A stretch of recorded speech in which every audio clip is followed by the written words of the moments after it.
ఏడుపాయల దుర్గమ్మ ఆలయం మెదక్ జిల్లా పాపన్నపేట మండలం నాగసానిపల్లి గ్రామంలో ఉంది. మెదక్ జిల్లా నుంచి 19 కిలోమీటర్ల దూరంలో అమ్మవారి దేవాలయం ఉంది.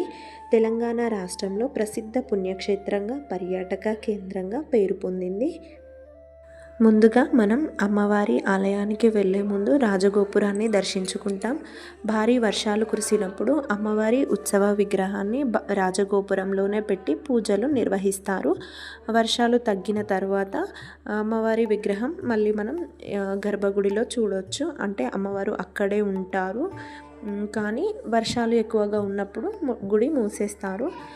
తర్వాత రాజగోపురం నుంచి ఇంకాస్త ముందుకు వెళ్తే మనకు మంజిరా నది ఇక్కడ 7 పాయలుగా కలుస్తుంది. 7 పాయలు కలిసే చోటు అమ్మవారు వెలిసింది కాబట్టి దీన్ని 7 పాయల అని అంటారు. పవిత్రమైన మంజిరా నది ఇక్కడ ప్రవహిస్తూ ఉంటుంది. అమ్మవారికి బోనాలు సమర్పిస్తారు. ఓడిబియ్యం నైవేద్యాలు సమర్పిస్తూ ఉంటారు.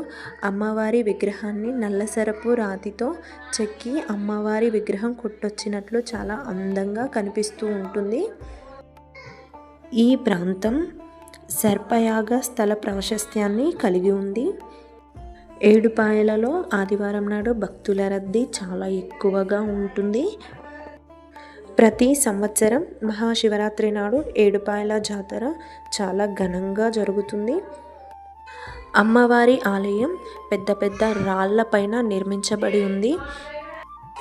దుర్గమ్మ ఆలయం నుంచి ఇంకాస్త పైకి వెళ్ళినట్లయితే కొంచెం మెట్ల మార్గం ఉంటుంది. అక్కడ నుంచి ఇంకొంచెం పైకి వెళ్తే మనము ఎల్లమ్మ తల్లి టెంపుల్ని చూడొచ్చు.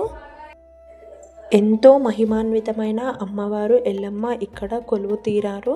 అక్కడ నుంచి ఇంకాస్త మెట్ల మార్గాన కొంచెం గాసట పీసటగా ఉన్న రాళ్ళ నుంచి ఇంకా పైకి వెళ్తే అక్కడ మునిరాజు ఇంకా పరశురాముడు కొలువు తీరారు.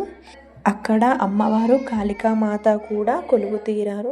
అక్కడి నుంచి ఇంకాస్త పైకి వెళ్ళినట్లయితే, అంటే వెళ్ళడానికి వీలుగా లేదు కానీ పైన ఇంకా పెద్ద రాయి నుంచి చూస్తే ఇక్కడ 7 పాయలు ఎలా కలుస్తున్నాయో మనకు క్లియర్గా కనిపిస్తూ ఉంటుంది. బట్ అక్కడికి వెళ్ళడానికి అంత మార్గం కరెక్ట్గా లేదు.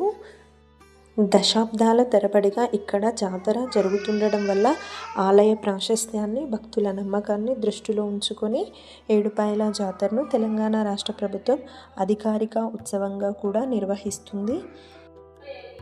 మంజిరా నదిలో పుణ్యస్నానాలు చేసి అమ్మవారిని దర్శించుకోవడం వల్ల చాలా పుణ్యం కలుగుతుంది.